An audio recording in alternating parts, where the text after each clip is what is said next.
কলপাড়ে বাসন মাজছে শিউলি। কলপাড় ভর্তি বাসন কোসন। এ বাড়ির বুসে দেখতে শুনতে চিকনচাকন, হাতে ইমিটেশনের সরু এক জোড়া চুড়ি।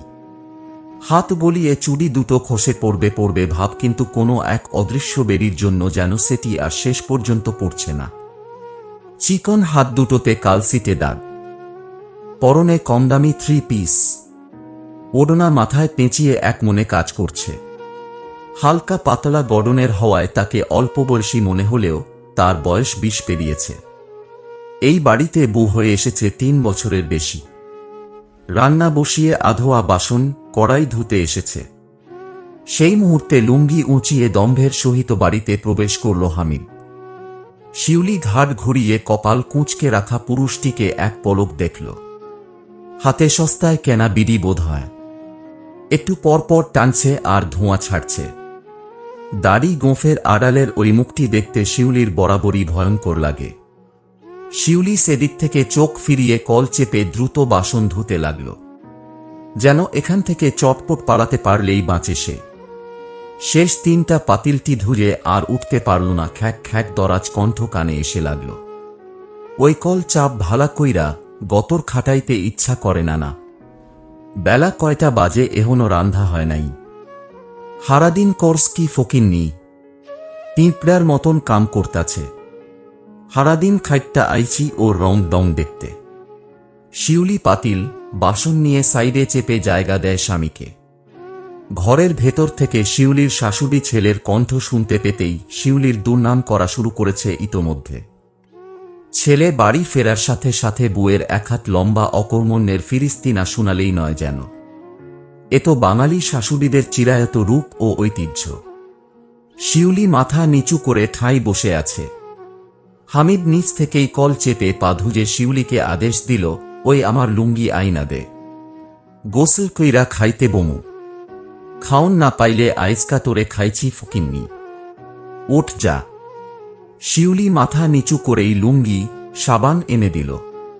এসে দেখল আধোয়া ছাই মাজা কড়াই 3টা চকচক করছে। শিউলি এক পলক হামিদের দিকে চেয়ে কড়াই বাসন তুলে নিতেই শুনল, কড়াই ধুইজা দিছি দেইখা আকাশে উড়িস না, গোসল করতে সমস্যা হইতাছিল। ভাবছিলাম তোরে একটা লাথি মারতে, কিন্তু মেজাজ ভালো দেইখা বাইচা গেলি। বালতি থেকে গায়ে পরপর পানি ঢালতে ঢালতে বলল হামিদ। শিউলি চুপচাপ প্রস্থান করল। আগে এতটা চুপচাপ ছিল না সে।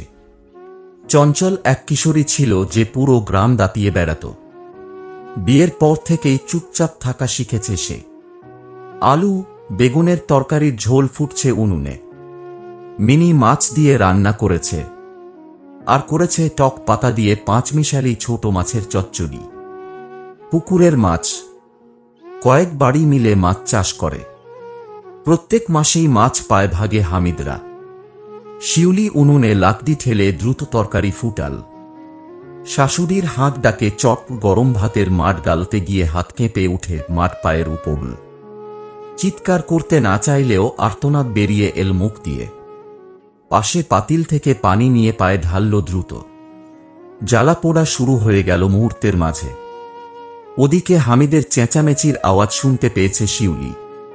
পায়ের চিন্তা বাদ দিয়ে মাঠ গেলে চুলায় ভাত সেঁকে নিল কিছুক্ষণ। স্টিলের থালায় গরম ভাত বেড়ে তরকারি বেড়ে নিল। খুঁডিয়ে খুঁডিয়ে কোনোরকম হেঁটে উঠোনের চৌকির উপর বসা হামিদকে থালা এগিয়ে দিল। হামিদ কটকট চোখে শিউলিকে একবার দেখে হাত ধুয়ে ভাত মাখাতে যেতেই ধোঁয়া ওঠা গরমে হাত একদম পুড়ে গেল যেন। হাত সরিয়ে ঝাড়া মারতে মারতে শিউলির দিকে একদম ঠান্ডা দৃষ্টি দিল। শিউলি মাথা নিচু করে ফেলল মুহূর্তের মাঝে। শিউলির শাশুড়ি ছেলের দিকে হাত পাখা চালাতে চালাতে মুখ খুললেন, এই ছেমদিলে দিয়া কি করবি হামিদ? এই মাইয়া এখন প্রিয়ন্ত স্বামী কোনরা পছন্দ করে না করে হেরা বুঝে না। কতবার কিছি হামিদরে এমন গরম ভাত দিবি না, ও পছন্দ করে না এমন গরম ভাত। এই ছেমডি হুনে কোনো কথা আক্ষেপ ঝরে পড়ছে যেন কণ্ঠে। শিউলিকে মাথা নিচু করে নিজের সামনে দাঁড়িয়ে থাকতে দেখে হামিদ বলল, চোখের সামনে থেকে এখনো যাস না। লাথি খাওয়ার লাইগা দাঁড়ায় আছোস? রাগ উপচে পড়ছে কণ্ঠে। শিউলি প্রস্থান করতে করতে শুনল শাশুড়ি বলছে, এই বাজা মাইয়ারে আর কতকাল পালবি? এত দরদ কিসের তোর? আরেকটা বিয়া কর কইতাছি, হুনোস না কেন? শিউলি দুপুরে ভাত খেতে পারেনি। শরীরটা ভালো যাচ্ছে না কয়েকদিন ধরে, দুর্বল লাগে। তার উপর আজ পায়ের যন্ত্রণায় ঘুমাতে পারছে না। জ্বালা পোড়া করছে, তবে শিউলি পাত্তা দিচ্ছে না। তার মাঝে মধ্যে মনে হয় অনুভূতি প্রকাশের সিস্টেম তার নষ্ট হয়ে গেছে। সারাদিন কাজ শেষে গোসল করেছে বিকেলের দিকে। ভেজা চুলগুলো বালিশের উপর মেলে শুয়ে আছে গালের নিচে এক হাত দিয়ে। জানালার বাইরে তাকিয়ে আছে নিঃশব্দে। সাঁঝ নেমে এসেছে। হামিদ ঘরে ঢুকল ওই মুহূর্তেই। শিউলিকে অবেলায় শুয়ে থাকতে দেখে এগিয়ে আসল। এই সাঞ্জের বেলায় হুইয়া আছোস কেন? ঘরদোর আন্ধার কইরা কি শোক দিবস পালন করস? জবাব এল না কোনো। হামিদ লুঙ্গি ঠ্যানিয়ের ভাঁজে নিয়ে চৌকিতে আরাম করে বসল। শিউলিকে গালের নিচে এক হাত দিয়ে ঘুমাতে দেখে আর টু শব্দ করল না। আচমকা চোখ গেল পায়ের কালচে দাগে। কেমন কালো কালো হয়ে আছে। হামিদ জহুরি নজরে এক পলক দেখে ঘর থেকে বেরিয়ে গেল। পায়ে শীতল স্পর্শ পেতেই শিউলি চোখ মেলল। কেউ খুব মোলায়েমভাবে পায়ে হাত বুলিয়ে দিচ্ছে। তাকাতেই দেখল হামিদ। শিউলিকে চোখ মেলতে দেখে মুখ শক্ত করে বলল, পা এমনে পুড়ছে কেমনে? শিউলি ঝটপট পা সরিয়ে উঠে বসল। খোঁপা করতে করতে নিচে নামতে চাইলে হামিদ বাধা দিল। কই যাস এই পা লইয়া? এবারও উত্তর এলো না। হামিদের ধৈর্যের বাঁধ যেন এবার ভাঙল। শিউলির চুল চেপে ধরতেই আর্তনাদ বেরিয়ে এলো মুখ দিয়ে নারীটির। মুখে তালা লাগাইছ? কথা কস না কেন? চুল ছাড়েন। চোখ বন্ধ করে মাথার পেছনে হামিদের হাতের উপর হাত চেপে ধরে। কথা কবি। চুলের গোছা আরো শক্ত করে ধরে। শিউলি ঘাড় নাড়ল। মুখে কমু। এবার পুড়ছে কেমনে? ভাতের মাঠ গালতে গিয়া। এখনো ভাতের মাঠ গালতে পারোস না? আকাইম্মা বেরি। হামিদ বিস্মিত গলায় বলল, পারি। হাত কাঁপতেছিল। শরীর খারাপ নাকি জানি না। কাইলকা কবিরাজের কাছে নিমুনি। লাগবে না কেন? হামিদ ভ্রু উঁচিয়ে জানতে চায়। বাজা মাইয়ার পেছনে টেকা খরচ করতে হয় না। অদ্ভুতভাবে হেসে, তোর আবারও লাথি খাওয়ার ভূত মাথায় চাপছে? ওইটা তো সবসময় খাই। মাথায় চাপন লাগবে কেন? কেডা লাইথায়? নিজেরে জিগান। আমারে জিগান কেন? হাতের চিকন চুড়ি দেখতে দেখতে। বহুত মুখ চলতাছে। কার? আমার? আমি তো চুপ কইরাই ছিলাম। চুল চাইপা ধইরা কথা আপনে কোয়াইছেন, এখন আবার মুখ চলতেছে কন? এত দ্রুত রং না বদলাইলেই পারেন। শিউলি ঘাট ঘুরিয়ে বাইরে চাইল। এলিগাই তোগরে প্রশ্রয় দিতে হয় না বান্দির ঘরের বান্দি। মাথায় উইঠা নাচা ফকিন্নি গো স্বভাব। দিতে কইছে কে? চলেন নিজের মর্জি মতো। আমি এই ঘরের বান্দি মানুষ। 2 বেলা খাওন দিতেছেন, হেইরা কম কিছু? যখন তখন গালাগালি করার লাইগা আপনি গোমতো পুরুষের একটা বান্দি দরকার আছে। নইলে হারাদিনের রাগদি মিটাইবেন কেমনে? থাক তুই। তোরে জিগানোই আমার ভুল হইছে। ফোস ফোস করতে করতে ঘর ছেড়ে বেরিয়ে গেল। রাত 12টা বাজে। এখনো হামিদ বাসায় ফেরেনি। শিউলি উৎকণ্ঠা নিয়ে বসে আছে ঘরে। লোকটা রাগ করে গেল কই? শাশুড়ি তাকে বারবার জিজ্ঞেস করছিল কই গেছে হামিদ। উত্তর দিতে পারেনি শিউলি। উত্তর দেবে কোথা থেকে সে নিজেই তো জানে না। একলা ঘরে এত ভয় লাগছিল তার। লোকটা যতই হম্বিতম্বি করুক, পাশে থাকলে ভয়টা লাগে না। শিউলি অজানা আশঙ্কায় মুখ চেপে কাঁদছিল আর আল্লাহর কাছে দোয়া করছিল কোনো অঘটন যেন না ঘটে। রাগের মাথায় আবার কিছু করে ফেলল নাকি?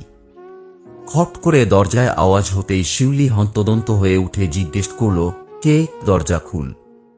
কে? শিউলি আবার জিজ্ঞেস করল। আমি হামিদ। গলা চিনোস না? কণ্ঠে রাগ। কে? দরজা খুল। ভিত্রে ঢুইকা তোরে বুঝাইতাছি কে। লাথি দিয়া ঘর থেইকা বাইর কর্ম। দরজায় জোরে চাপড় মেরে। শিউলি 3 বার জিজ্ঞেস করে তারপর দরজা খুলল।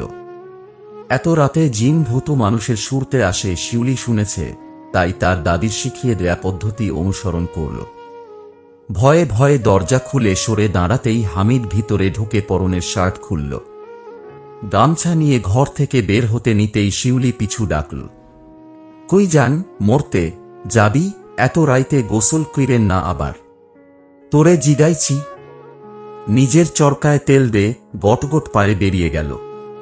শিউলি বলতে পারল না এই গভীর রাতে বাইরে থাকা কিংবা যাওয়া ঠিক না। তেনারা আসে শিউলির দাদি বলতো। কুপি বাতি ধরিয়ে লোকটার পেছন পেছন গেল। উঠোনে একটা কম পাওয়ারি বাতি জ্বলছে। লোকটা বালতি থেকে ঝপ ঝপ করে পানি গায়ে ঢালছে। এক বিন্দু ভয় ডর নেই লোকটার। সে তো জীবনেও এই রাতের বেলা বের হতো না যদি না লোকটা এখন গোসল করত। কি সাহস! রসুই ঘরে গিয়ে ভাত তরকারি বেড়ে নিল। লোকটা গোসল করে কখন আবার হাঁক দিয়ে বলে, ভাত দে। তাই আগেই সব গুছিয়ে নিল। মুহূর্তের মাঝে কারেন্ট চলে গেল। যাওয়ার আর সময় পেল না। হুটহাট কারেন্ট চলে যাওয়া যেন নিত্যদিনের ঘটনা। ভাগ্যিস কুপি জ্বালিয়েছিল।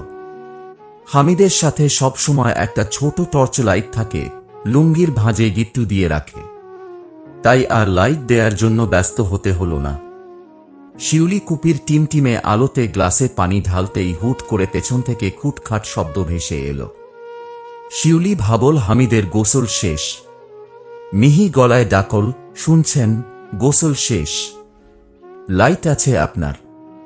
নাকি কুপি নিয়ে আসব? কান খাড়া রেখেও যখন হামিদের প্রত্যুত্তর পাওয়া গেল না, শিলগাঁড়া বেয়ে শীতল স্রোত বয়ে গেল যেন। দুরু দুরু বুকে হামিদকে ডেকে চলল।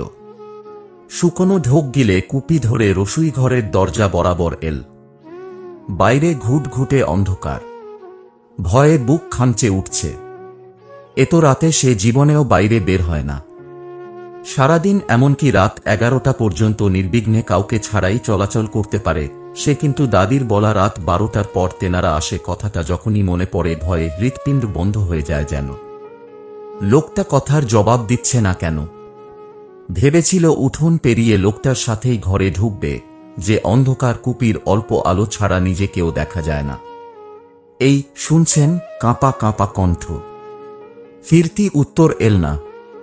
উল্টো বাইরে থেকে ফোঁস ফোঁস আওয়াজ এল। শিউলির কেমন লাগল বোঝা গেল না। ইদানিং ভয়টা শিউলি বেশি পাচ্ছে বোধ হয়। ফিস ফিস করে কে যেন ডাকল। শিউলি, হাড়হীন কণ্ঠ। অন্ধকার থেকে এই বুঝি কিছু একটা শিউলির মুখের সামনে এসে দাঁড়াবে। শিউলির মনে হলো কেউ এগিয়ে আসছে। এতক্ষণ নিজেকে শক্ত রাখলেও এবার আর পারল না, চিৎকার করে উঠল কোনো অবয়বের উপস্থিতি বুঝে। কুপিটা হাত থেকে পড়ে নিভে গেল। শিউলি কাঁপতে কাঁপতে নিচে বসে কানে 2 হাত চেপে চিৎকার করে গেল। হুট করে অন্ধকারে কেউ আঁকড়ে ধরায় শিউলি আরো শিউরে উঠল। ভয়ে চিৎকার করতে চাইল তার আগেই একটি শক্তপোক্ত হাত তার মুখ চেপে ধরল। শিউলি দেখল জ্বলন্ত লাল দুটো চক্ষু তার দিকে চেয়ে আছে। আর ভারসাম্য রাখতে পারল না শিউলি। মুহূর্তেই ঢলে পড়ল। চোখ পিটপিট করে চাইতেই মুখের উপর কারো অস্তিত্ব টের পেল। ধীরে ধীরে চোখ মেলতেই দেখল হামিদ এক হাঁটু উঁচু করে তাতে হাত মেলে দিয়ে তার দিকে চেয়ে আছে। তোরে কি জিনে আছর করছে? হুট ক্রীড়া অজ্ঞান হইলি ক্যা? শিউলি জবাব দিল না। মুখ ঘুরিয়ে থমথমে চেহারায় পাশ ফিরে শুল। হামিদ কুপি নিভিয়ে শুতে নিলে শিউলি বলল, কুপি জ্বালানো থাক। মাগো, তেলের টেকা তুই দিবি? হুদাহুদি কেরোসিন খরচ কইরা ফিতা নষ্ট করুম কেন? ডর লাগে। কিয়ের ডর? পাশে জোয়ান তাগদা বেড়া থাকতে তোর কিয়ের ডর? বলেই ফট করে কুপি নিভিয়ে দিল। পুরো ঘর ঘুটঘুটে অন্ধকারে ছেয়ে গেল। শিউলির আবারও ভয়টা ধীরে ধীরে বাড়তে লাগল। চোখ মেললেই মনে হচ্ছে সেই অবয়বটা দেখতে পাবে সে। ভাত খাইছেন? শিউলি ভয়টা কাটাতে ধীরে ধীরে জানতে চাইল। হ। আর কথা খুঁজে পেল না শিউলি। একটু পরে আবার ডাকল, শুনছেন? জবাব এলো না। নাক ডাকার শব্দ শোনা গেল। শিউলি স্বামীর গা ঘেঁষে এগিয়ে শুল। লোকটার জন্য জেগে থেকে কি ভোগান্তিটাই না আজ হচ্ছে। অন্যান্য দিন এই সময়টা সে থাকে গভীর নিদ্রায়, আর আজ লোকটা তো দিব্যি ঘুমিয়ে পড়তে পারে, সে তো পারছে না। ভয়ে চোখ বেয়ে পানি গড়াতেই শুনল দূরে স্বর। এমন গরমের ভিতরে কাছে ঘেঁষ কেন? বিরক্তি নিয়ে ওপাশ ফিরতে ফিরতে হামিদের শরীর দূরে সরে যেতেই শিউলি মুখ চেপে ফুঁপিয়ে উঠল। এরপর চোখ মুছে অক্ষিপট বুঝল। তন্দ্রা এসে যেতেই কেউ পেছন থেকে আষ্টে পৃষ্ঠে জড়িয়ে ধরল। বুকে আয়। দিনে লাথি দিয়া রাইতে আসেন বুকে নিতে। বেড়া জাত কত বহুরূপী, নিভু নিভু কণ্ঠ। লাথি খাইতে না চাইলে ঘুমা, পটর পটর করিস না, মাথায় হাত বুলিয়ে দিতে দিতে। শিউলির ভয় যেন মুহূর্তেই কেটে গেল স্বামীর আলিঙ্গনে। এই তো এখন শিউলি ঘুমাতে পারছে নিশ্চিন্তে। শিউলি প্যান্ট ধুতে গিয়ে হামিদের দোকানের হিসেবের খাতার পৃষ্ঠা ভিজিয়ে ফেলেছে। সেগুলো ছিঁড়ে ভর্তা হয়ে গেছে। খেয়াল করেনি প্যান্টের পকেটে কিছু ছিল কিনা। ভয়ে বুক কাঁপছে তার। লোকটা কাল রাতে বলছিল গুরুত্বপূর্ণ কাগজ, কে কত জিনিস বাকি নিয়েছে শেষবের হিসেব। শিউলির শাশুড়ি ওদিকে চিল্লাচ্ছে রান্না বসানোর জন্য। শিউলির সেসব কানে ঢুকছে না। সে ভয়ে রীতিমতো স্তব্ধ হয়ে গেছে। শিউলির শাশুড়ি এগিয়ে এসে বলল, অহনো বৈশা আছোস? পোলাডা কাম শেষ কইরা আইয়া খানা না পাইলে চেঁচামেচি করবনে। ওর তাড়াতাড়ি। শিউলি ভয়ে ভয়ে শাশুড়ির দিকে চাইতেই তিনি চোখ কপালে তুলে চাইল, ওই তুই কাগজ ভিজাইয়া ফালাইছ। হায় হায়, পোলাডার অন্ন ধ্বংস করা ছাড়া এই বিনাশিনী আর পারে কি? কত গুরুত্বপূর্ণ একটা কাগজ। পোলাডা কাইল রাইতে কইল তোর খেয়াল কই আছিল হারামজাদি, দাঁত কিডমিট করতে করতে। শিউলি নেতিয়ে বসে রইল চুপচাপ। শিউলির শাশুড়ি ঘরে যেতে যেতে বলল, আইসকা আসুক। তোর কপালে শনি নাচেতেছে কয়দিন ধইরা। তোরে আইয়া ছ্যাঁচবনে, বজ্জাত ছেড়ি।